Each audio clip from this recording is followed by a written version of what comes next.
Muito boa noite, irmãos e irmãs, a graça e a paz do Senhor. Que noite abençoada, que privilégio para nós.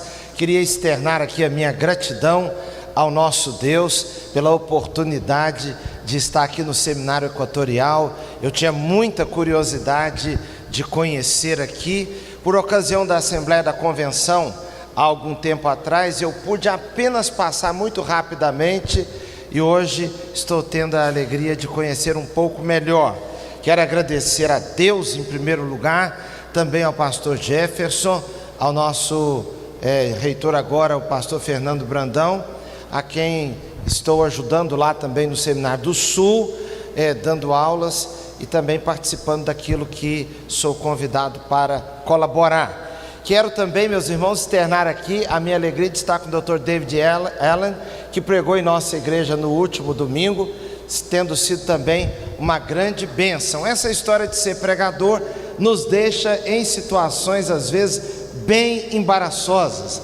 Eu tenho vivido essas experiências desde os 14 para 15 anos, quando tive a oportunidade de começar a pregar. Às vezes nós gostamos tanto de alguém, temos tanto apreço, que falar depois da pessoa nos deixa assim um pouquinho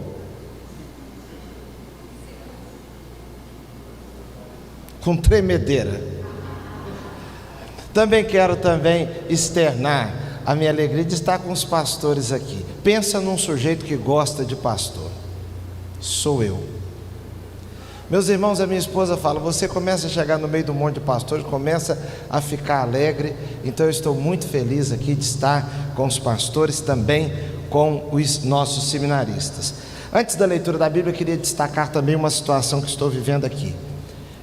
Hoje cheguei aqui, saí de casa às 4 da manhã, porque no Rio é tudo longe.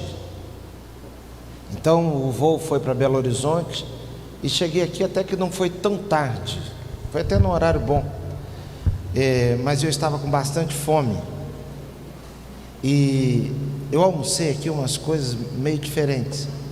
Tomei suco de uma coisa que eu não sei nem o nome até agora. Como é o nome daquela coisa?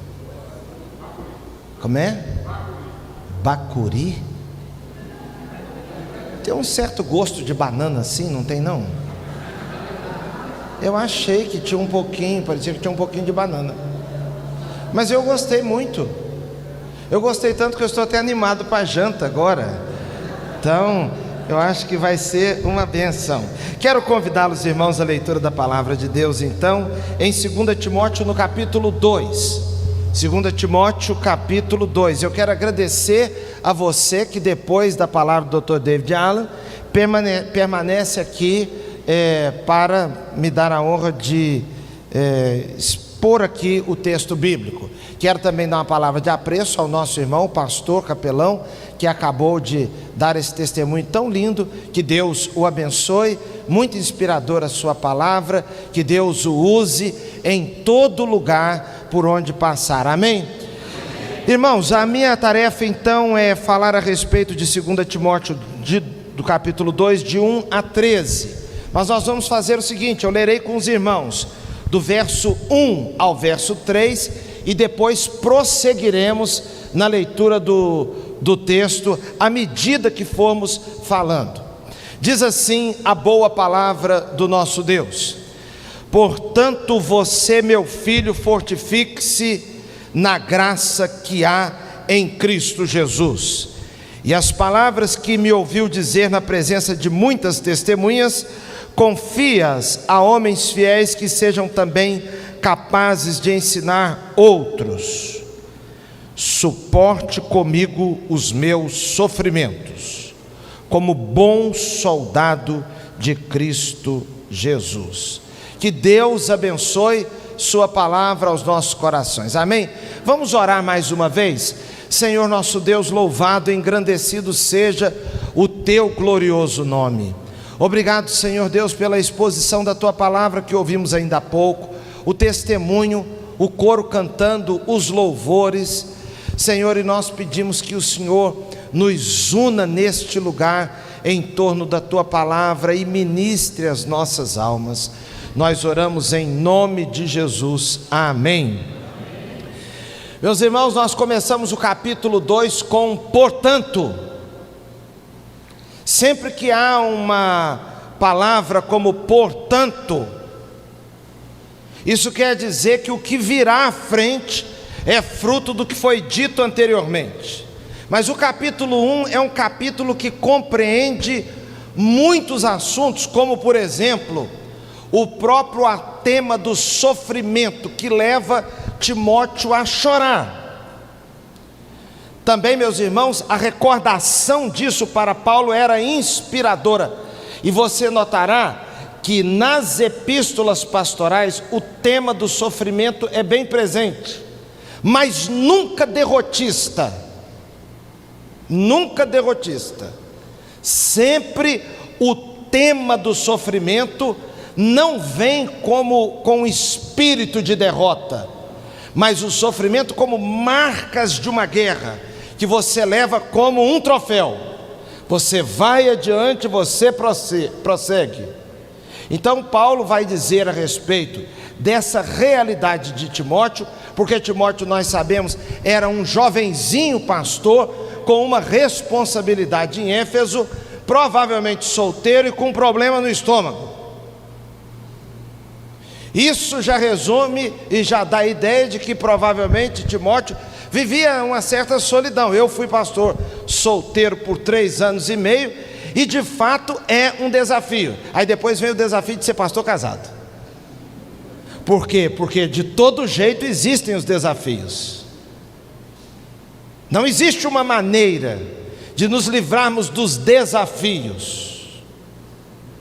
Então Paulo vai falando com Timóteo e vai incentivando.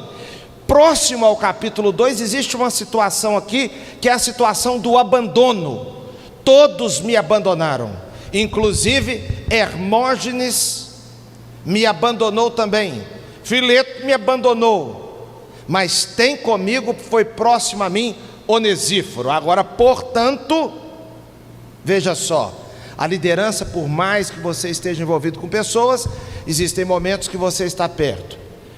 Nós somos abençoados pelas pessoas, mas existe uma força que Deus nos dá no meio do sofrimento, e é por isso que Paulo diz assim: fortifique-se na graça.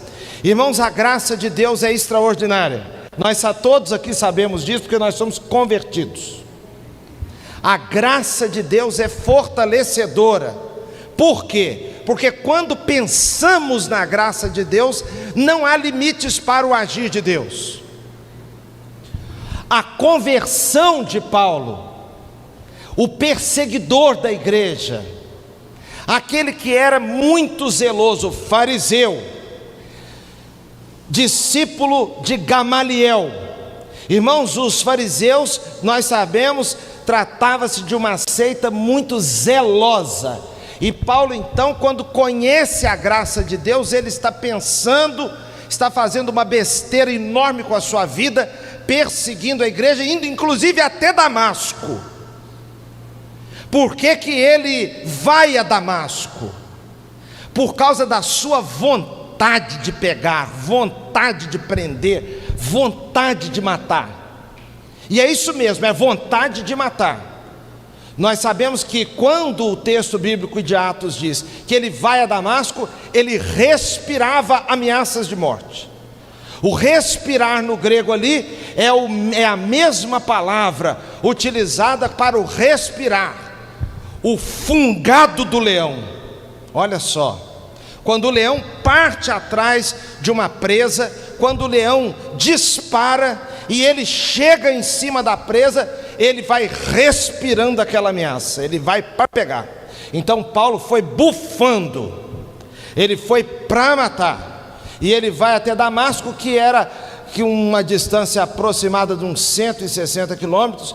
Ele vai até lá porque havia um número grande de judeus ali, e esses judeus ali provavelmente estavam desfrutando de certo sossego. Em Jerusalém, eles estão naquela panela de pressão. Os cristãos de Roma que só de ter cristão em Roma era também uma coisa assim de se admirar. Na verdade, ter cristão em qualquer lugar é de se admirar, porque só Deus convence uma pessoa a se converter, seja em que situação for. Mas a sede do império, então agora lá em Damasco eles estão um pouco mais refugiados, então ele foi para pegar de surpresa. Essa pessoa conhece a graça transformadora. Uma coisa importante para as nossas vidas, parece esquisito falar isso, mas é o pastor não se esquecer da sua conversão, o ministro não se esquecer da sua conversão, porque aí lembra da graça. Se a graça fez o mais difícil, quem pode mais, pode menos. Quem pode mais, pode menos. A graça pode converter, a graça pode sustentar. Então a graça de Deus em nós é o agir de Deus. Então fortifique-se na graça. Isso quer dizer, não confie em você mesmo, não se estribe, não pense que você é bom, que você é boa, não pense que você é capaz, que você é inteligente, que você é estudioso, que você tem preparo. Nós somos todos para o ministério despreparados, e se alguém se sente preparado, é mais despreparado ainda não acordou para a vida, não entendeu nada do ministério, está boiando literalmente. Tem essa expressão lá no Rio, está boiando. Os adolescentes dizem viajando na maionese. Tem essa expressão aqui também? Está viajando na maionese, não entendeu nada a respeito da natureza da igreja, o que é pregação, o que fazemos. Quem se sente preparado é pior do que os outros ainda. Então fortifique-se na graça, porque é um favor imerecido de Deus atuando em nós. E aí nós não dependemos mais da nossa força.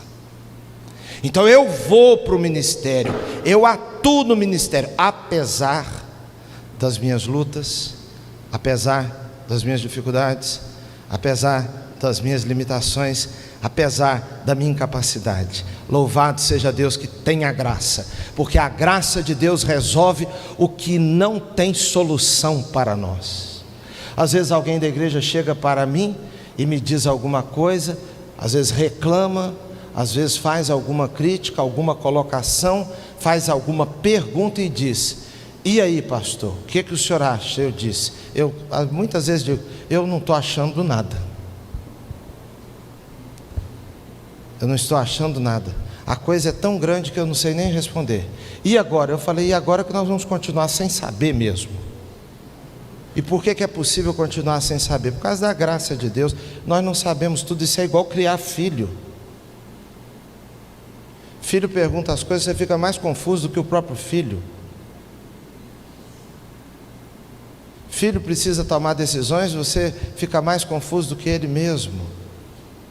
Mas você prossegue pela graça. Então fortifique-se na graça que há em Cristo. Segunda coisa que Paulo diz, que é para se envolver com pessoas, no verso 2, e ensinar a essas pessoas para que elas sejam testemunhas. Ou seja, você, Timóteo, e eu e você, ensine, tenha uma vida que ensine outros. Irmãos, uma coisa muito ruim para o ministério é ministério sem ensino. Mas à luz do Novo Testamento, ensino não é dar uma aula.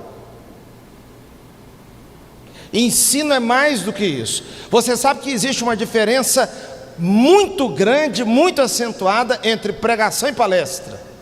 Dar palestra é mais fácil do que pregar. A palestra é você transmite informações, você dá uma aula, você deu uma palestra. A pregação é uma outra coisa.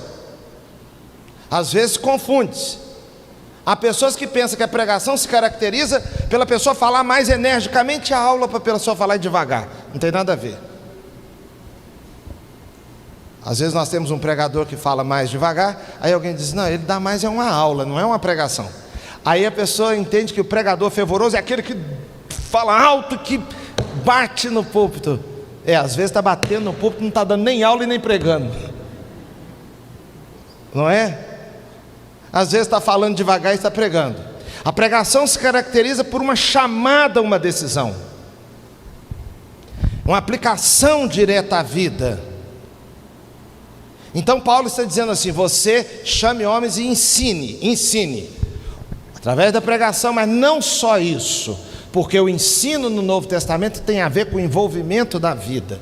Você ensina quando levanta no culto e ajuda alguém. Você ensina quando ampara um membro da igreja. Você ensina quando ora. Você ensina quando fica calado, quando tem que ficar. Você ensina quando fala, quando tem que falar. Você ensina quando é bom marido, quando é boa esposa. Inclusive o lance do casamento é um dos instrumentos didáticos mais fortes que a liderança cristã tem. O aspecto do casamento, no Seminário do Sul, tenho sempre dito, quando algum aluno fala, me dá a oportunidade, eu digo: a coisa mais importante que você tem depois de Deus é o seu casamento, se você é casado. Você ensina com o quê? Vivendo. Então Paulo diz: você transmite essas palavras a outros, que vão ensinar a outros a importância do discipulado. Em terceiro lugar, meus irmãos, aí entra de modo mais claro o tema do sofrimento. Suporta comigo. Eu queria pedir a você que dissesse suporta. Repita a palavra suporta. Suporta. Nós precisamos entender o que é suportar. Suportar tem dois sentidos: suportar o sofrimento. Suporta comigo o sofrimento. Ou seja, na vida cristã tem um tipo de sofrimento que é individual, é personalíssimo, é seu. Só que até o sofrimento que é seu, alguém pode sofrer com você. Suportar no sentido de aguentar. Aguenta comigo o sofrimento. Se você está andando comigo e eu estou levando tiros aqui, e a nossa caminhada tem tiros para mim, tiros para você, tem flechada para cá, flechada para lá, tem dificuldade para todo lado, nós estamos aqui na mesma batalha. Porque, meus irmãos, é muito importante nós entendermos que o sofrimento é nosso. A causa do Evangelho aqui no Pará, ela é de alguém individualmente? É claro que não. No Rio de Janeiro, em nenhum lugar. É muito ruim quando um líder traz para si aquele estrelismo e pensa que ele é a bandeira. Não. Nós não damos conta nem de sofrermos sozinhos. Nós precisamos de ver assim que outros também sofrem conosco. Porque quando você vê que um pastor, que uma ministra, quando você vê que uma igreja passa por lutas, como você também passa, você se fortalece, porque você percebe que a luta é de todo mundo, que não existe soldado na batalha, sempre fresquinho, limpo, cheiroso. Está todo mundo no suor da luta, da guerra.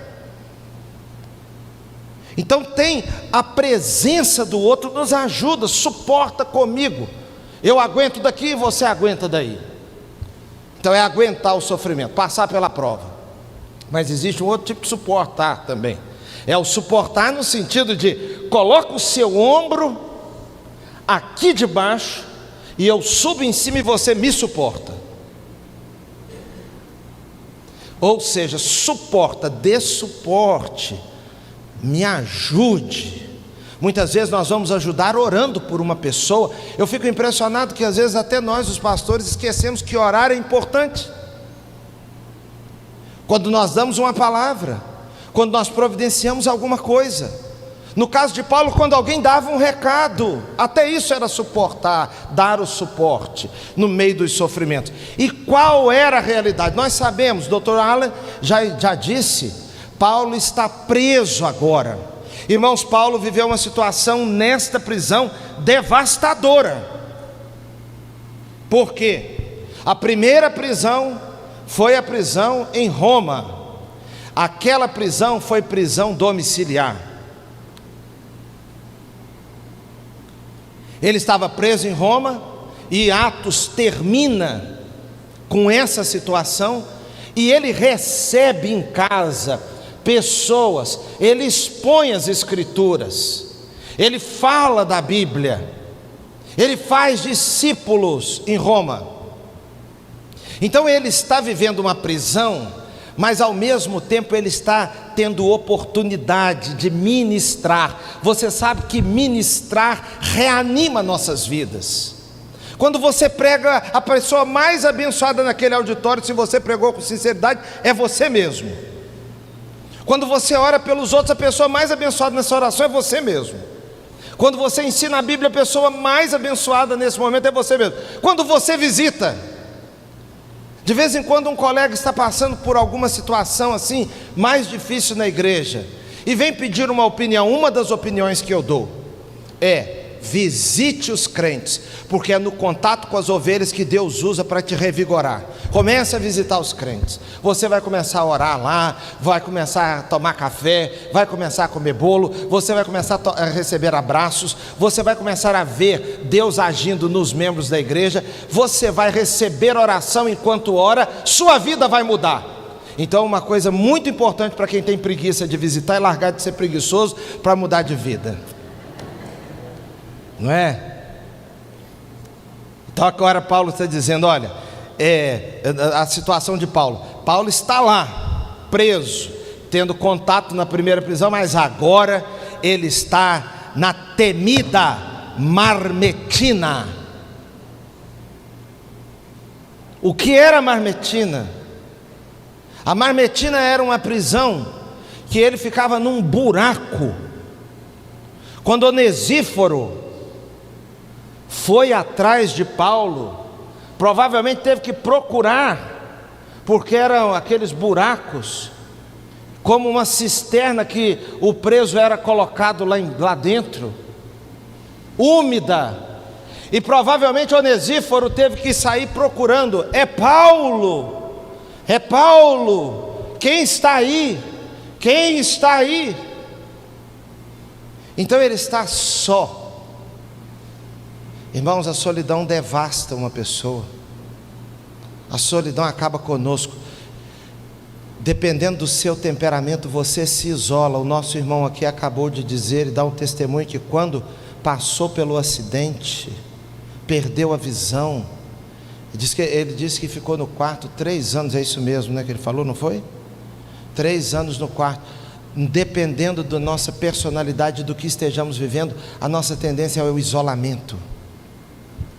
O isolamento nos devasta. Então Paulo está ali isolado, um lugar úmido, na companhia de ratos.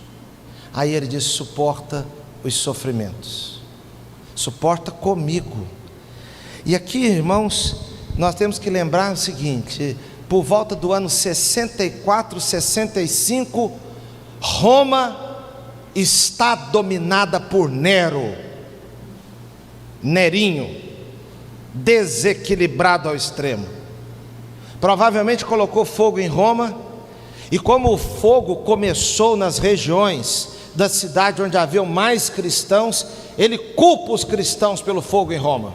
Depois Nero faz uma jogada, ele começa a reformar aqueles lugares, investir ali, ele devasta e depois começa a reformar, para parecer que não era ele que colocou o incêndio, ele se apresenta como Salvador,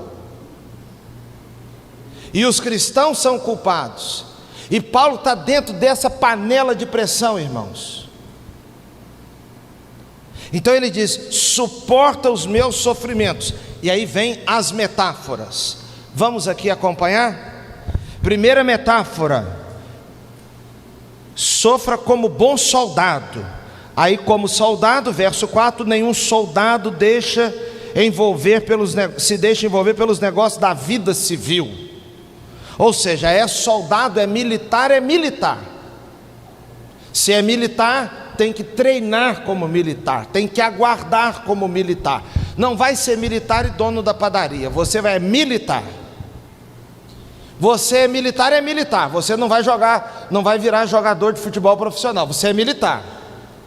Você é militar, você tem um horário a cumprir, você tem um treinamento a fazer, você tem as suas esperas, você tem as ordens a cumprir.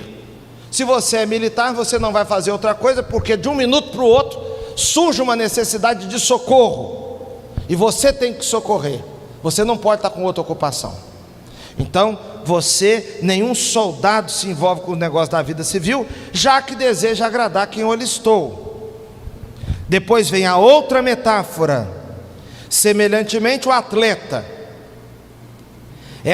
Nenhum atleta é coroado se não lutar legitimamente. Os irmãos sabem, os atletas, eles tinham que, para competir naquelas grandes competições, eles precisavam cumprir alguns requisitos. Não era assim, resolvi ser maratonista, resolvi ser nadador. Não, tinha que ter uma dedicação de tantas e tantas horas, de tanto tempo, para lutar legitimamente, porque senão você é amador, você não está ali legítimo, não está à altura.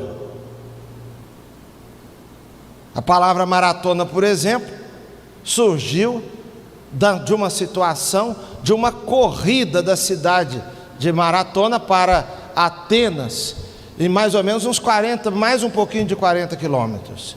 O Dr. David Allen estava explicando isso ontem lá no seminário. Ou seja, você diz que é maratonista, tem que correr pelo menos 40 quilômetros, porque senão não está legítimo nessa categoria. Então vem a metáfora do atleta. Depois vem a metáfora do lavrador, porque diz o lavrador que trabalha arduamente. Então o lavrador trabalha o quê? Qual é o trabalho do lavrador? É fácil o trabalho do lavrador? Não. Ele trabalha arduamente e ele aguarda os frutos, porque o lavrador faz o seguinte: lavrador, ele semeia, o lavrador cultiva, cuida, e ele colhe. Mas para isso tem que ter espera. Eu sou de uma região em Minas Gerais, eu sou pastor no Rio, mas eu sou mineiro. Na região onde os meus pais vivem, é a região do café. O café, ele é colhido uma vez por ano, uma vezinha. O lavrador de café cuida do café o ano inteiro. É um trabalho exponencial. Tem que capinar a lavoura, tem que ter cuidado com praga, tem que colocar adubo. Se quer ter a situação da terra, por exemplo, se a terra, o café pode ficar, dependendo da acidez da terra, altera no sabor do café. Se o café for um café de sabor ruim, ele é mais barato. Se para ter um café de maior qualidade, é um trabalho enorme. Próximo a nós lá existem o café que conta com a participação de uma ave chamada jacu. Aqui no Pará tem. Ele parece um urubu assim, uma coisa.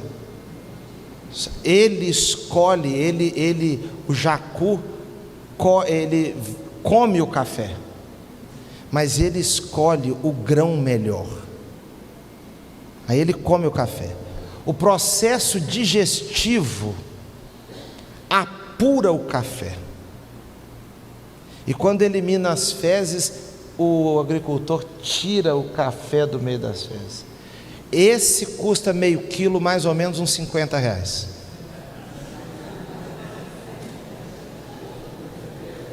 R$80.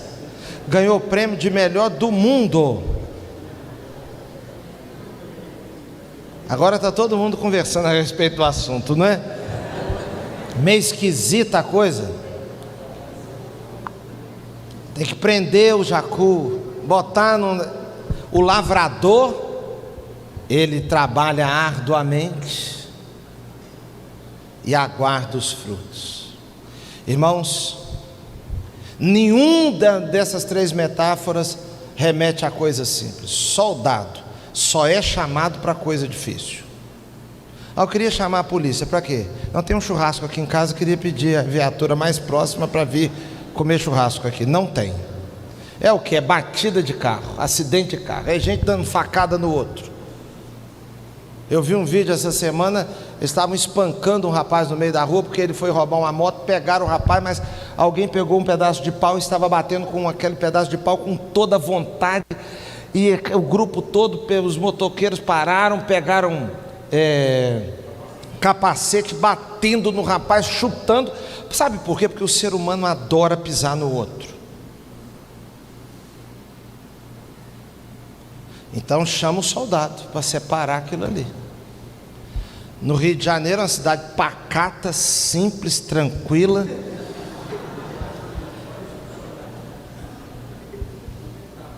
O policial militar no Rio de Janeiro, nós temos alguns lá na igreja, vive uma situação de permanente guerra.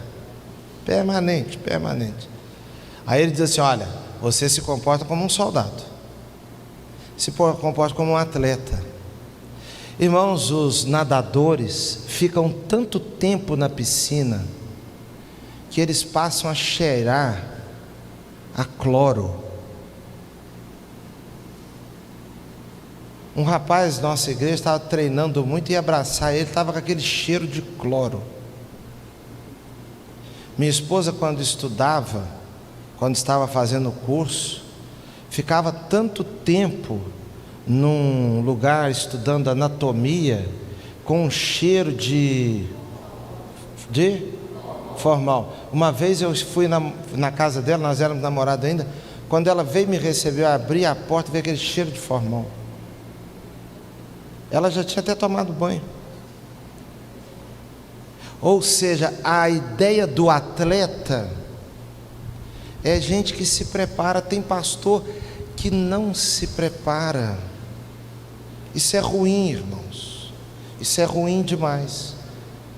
Às vezes o colega sabe tudo que passou no Globo Esporte, conhece toda a escalação dos grandes times e os jogadores que estão em alto e os que estão ruins, sabe falar de todos os técnicos de futebol, e chega na hora de dar uma palavra, não precisa ser no domingo, mas aí vem aquela onda de despreparo. Isso é ruim. Então o texto está dizendo: você comporte-se como um atleta que treina.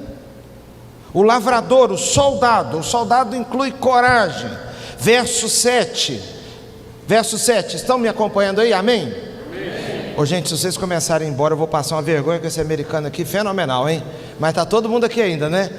Se o irmão do seu lado se levantar, você fala: fica aí, fala alto para ele ficar com vergonha. Aí ele fica firme, tá bom? Eu não vi ninguém saindo não, mas vamos ficar firmes aqui.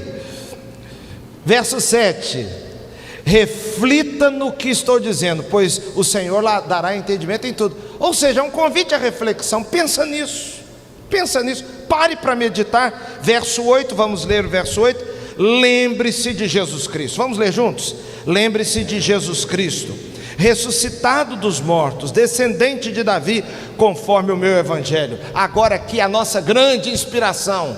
Quem é a nossa grande inspiração? Jesus Cristo. Qual Jesus Cristo? O do Novo Testamento, o dos evangelhos, o Jesus Cristo da Bíblia. Não é esse Jesus Cristo aguado, que alguém vem dar uma aula de filosofia, é um grande líder, e às vezes como aquele representa, o pessoal quer tornar Jesus político. Você já notou? É uma coisa bem diabólica mesmo. E quem é de um lado quer dizer que Jesus é daquele lado. Aí tudo que ele lê parece que Jesus é mesmo daquele lado. Se for do lado de cá ou do lado de cá, e parece que tudo que Jesus fez é daquele lado. Eu acho tão interessante. Que menino bom, hein? Que Deus te abençoe. Como é seu nome? Rapaz, Jesus falou que isso tem um galardão fenomenal, hein? Você é casado? Rapaz, você vai casar muito bem depois dessa aqui, ué?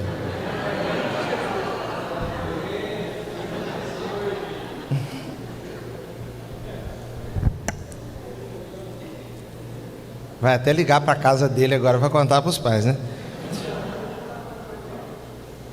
Qual Jesus que é a nossa inspiração? O das Escrituras é qual? O ressuscitado dos mortos. Aí, meus irmãos, Paulo que diz assim: eu já estou sendo derramado como libação, ou seja, como uma vasilha está sendo derramada aquele líquido, e eu estou no fim.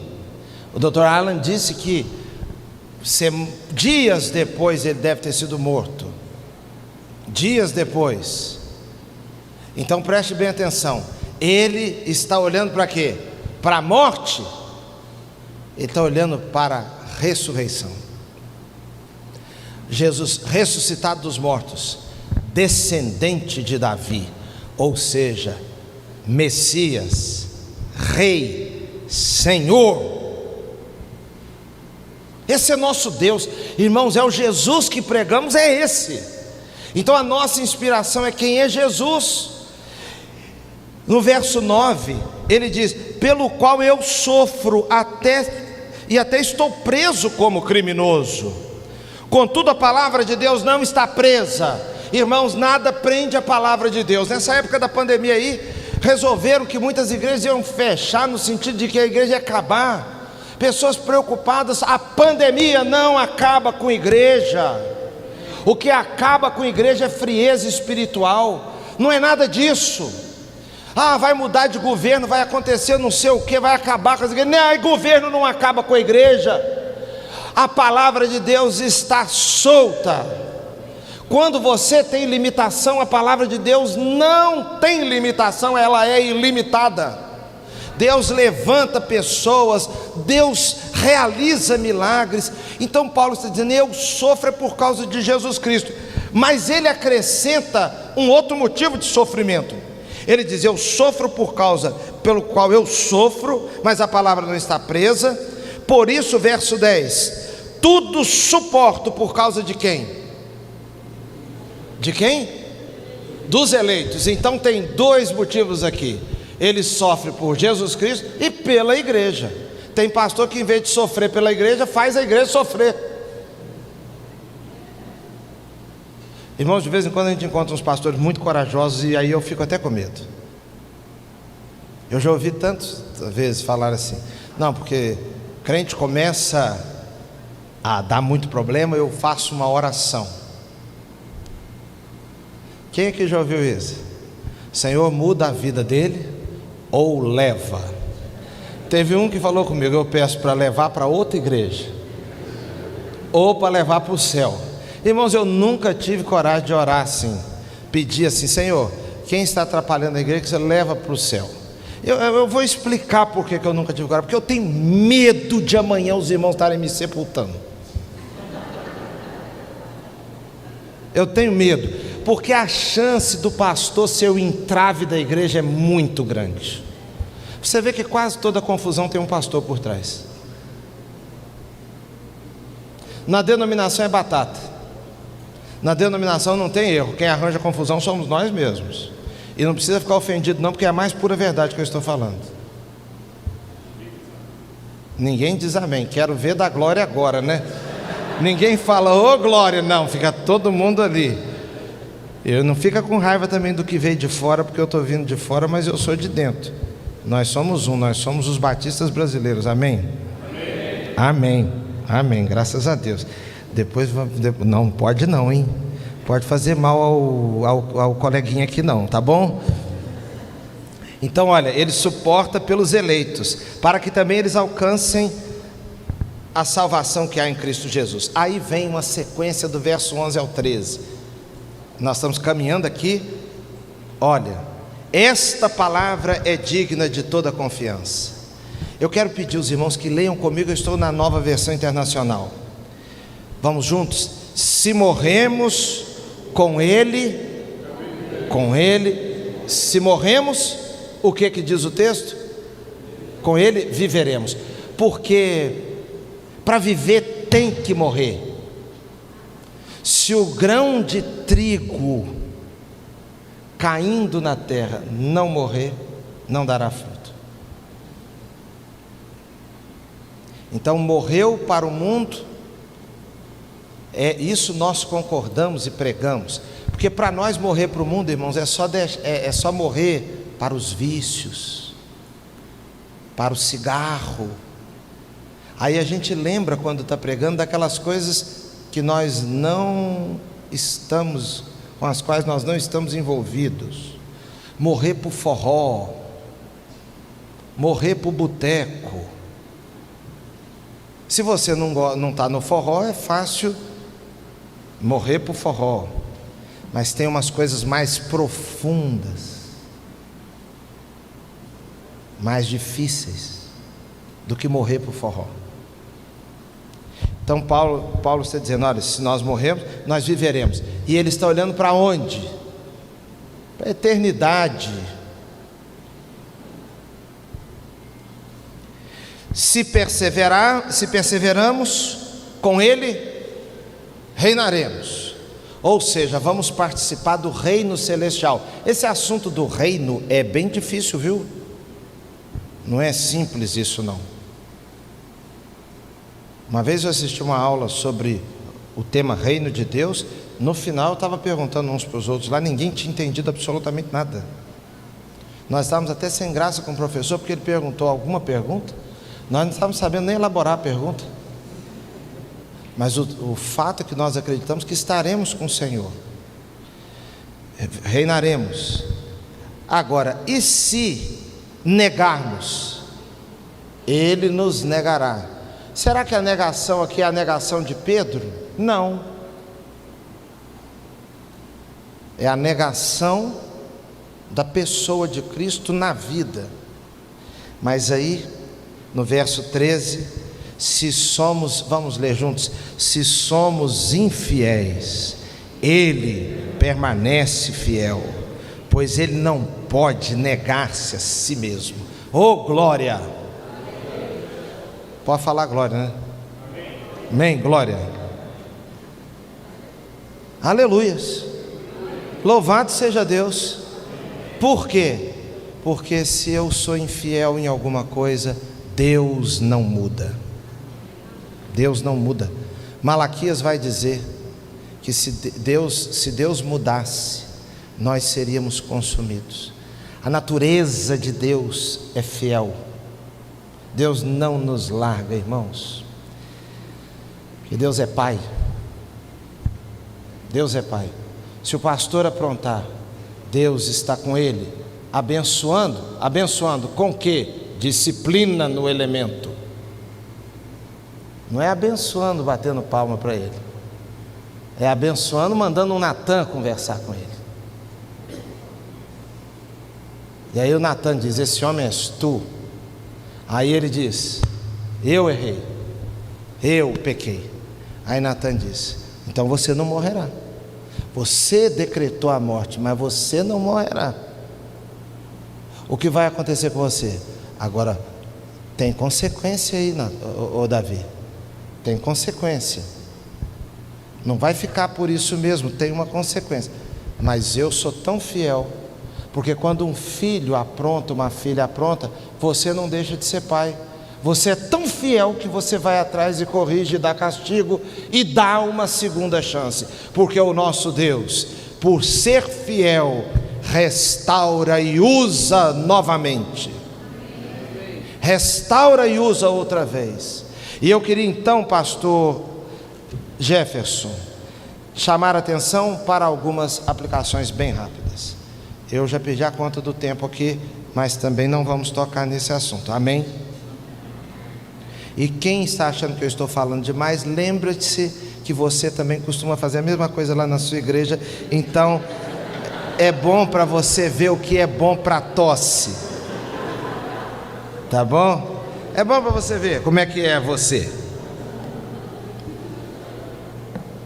Número 1. Vamos lá, me ajuda aí, gente boa gente boa, de azul. Agora vamos lá. Número 1. A graça, aplicações aqui, tá bom? A graça de Deus é grande e suficiente. E ela faz de você quem você é. Você é o que é pela graça de Deus. Você é um pastor pela graça de Deus. Você casou com um pastor porque é pela graça de Deus. Você dá aula na escola bíblica dominical pela graça de Deus. Você está no seminário pela graça de Deus. Você faz parte desse coro pela graça de Deus. Você tem uma igreja pela graça de Deus. Você tem uma família pela graça de Deus. Tudo é pela graça. Tudo é graça. Então viva uma vida mais graciosa. Pare de reclamar, ranzinza. Irmãos, eu estou ficando preocupado comigo, porque eu quero ser mais soft, eu quero ser mais light em casa, principalmente de noite. Vou explicar por quê. Porque eu cansado, eu querendo botar todo mundo para dormir, eu preocupado com o dia de amanhã dos filhos levantarem cedo, eu vendo aquelas luzes todas acesas às 11 horas da noite. A minha esposa, se você chamar ela para ver um filme 11 da noite, começar 1 hora da manhã, ela topa todas. Meus filhos, a minha filha agora está mais moderada, mas eu tenho um menino que quer conversar até às 5 da manhã. Agora lá em casa ele está lendo para mim, em vez de eu ler para ele. Veja, o mundo está tão revirado, está tudo mudado. Então eu vou ficando irritado. Nossa igreja tem, e eu estou falando isso aqui, meus irmãos, me perdoem, não é por exibicionismo, mas nossa igreja tem 4 cultos no domingo. Então quando chega o último culto, muitas vezes eu já preguei nos 4 cultos, aí a gente sai da nossa igreja e vai para a nossa casa. A gente passa por lugares meio perigosos. Quando acaba o culto, o irmão vem falar comigo, eu já não estou querendo falar mais nada. A igreja até acostumou. Depois do culto, eu não fico lá atendendo, não fico lá. Olha, quem quiser me procura. A minha vontade é falar assim, pastor, quem quiser procura outro, quem quiser não me procure. Não é hora mais de conversa, minha cabeça já não está mais aqui. Então preste atenção, eu estou querendo ficar mais soft, eu tenho que ficar mais gracioso, entender melhor as coisas. Olha, irmãos, às vezes o pastor é muito duro. Sabe o que é amolece ele? Sofrimento. Sofrimento muda a vida da gente. Você é muito duro, questões como exclusão, palavra para os jovens, aí vem um problema dentro da sua casa, para te quebrar. Seja mais gracioso, porque todo mundo precisa da graça. Se for tudo na lei, você vai ser expulso do Pará em breve. Segundo lugar, tenha um ministério e vida que tenha o que ensinar aos outros. Procure ensinar, não é dar palestra não. Escuta, lá em casa às vezes eu estou falando, a minha esposa fala assim, amor, não precisa pregar agora não, nós só estamos conversando. Acontece isso aqui? Um grande colega nosso aí, um pastor nosso muito conhecido, estava dizendo que foi com a família no cinema. Quando terminou, ele saiu com o filho andando e falou assim com o filho, e aí meu filho, qual a lição você tirou desse filme? O filho disse assim, nenhuma. Aí ele disse, mas como assim? Não tirou nenhuma lição? Ele, não pai, só vimos o filme, pai, para de fazer palestra toda hora. Porque nós os pastores somos assim, não é? A gente está almoçando, tem um copo lá, caiu um mosquito, ó, tá vendo? A vida é assim, às vezes a pessoa vai querendo uma coisa, acaba morrendo. Irmão, ser da nossa família não deve ser fácil, toda hora é uma pregação. A gente quer trazer uma palavra, fazer um apelo toda hora. Que coisa terrível. Terceira coisa, prossiga apesar dos seus sofrimentos. E agora eu lhe pergunto, você está sofrendo mesmo? Pensa no Paulo. O irmãozinho Paulo, quando falou de sofrimento, ele estava falando de algo mais amplo. Olha aqui. Às vezes, não vou ler tudo, às vezes que Paulo foi açoitado, preso. Quarto lugar, seja soldado, atleta e lavrador. Soldado, atleta e lavrador. Vamos falar juntos? Soldado, atleta e lavrador. Pastor não pode ficar dando piti não, viu irmãos? Piti é usada essa palavra aqui? Já viu o soldado dando piti? O que é o piti? O que é o piti? É aquele streamlick pastoral. Dá um negócio assim, de repente dá um ataque na frente da igreja. Começa a falar aquelas coisas assim, blá, blá, blá, blá, aquela coisa bem carnal mesmo, que ele está pensando que ele está sendo profeta. Já aconteceu com você ou não? É aquele ataque de pelanca, aquele descontrole. Aí o meu pai fala comigo: faz de tudo para não perder a esportiva na frente da igreja. Faz de tudo. Então, seja soldado, atleta, lavrador. Busque entendimento. Paulo diz: reflita nisso, reflita. Medite mais, pastor. Reflita nisso. Jesus Cristo, em sexto lugar, é a nossa maior inspiração. E por fim, meu irmão, eu queria que você lesse comigo. Vamos juntos, sétimo lugar? Morra, persevere e creia na fidelidade de Deus. Aí volta no verso 1: fortifique-se na graça. Então ele termina: se nós somos infiéis, ele é fiel por causa da sua graça. Então fortifique-se na graça. Que Deus te abençoe. Que Deus abençoe o seu ministério, sua vida, sua saúde, e muito obrigado pelo privilégio dessa hora.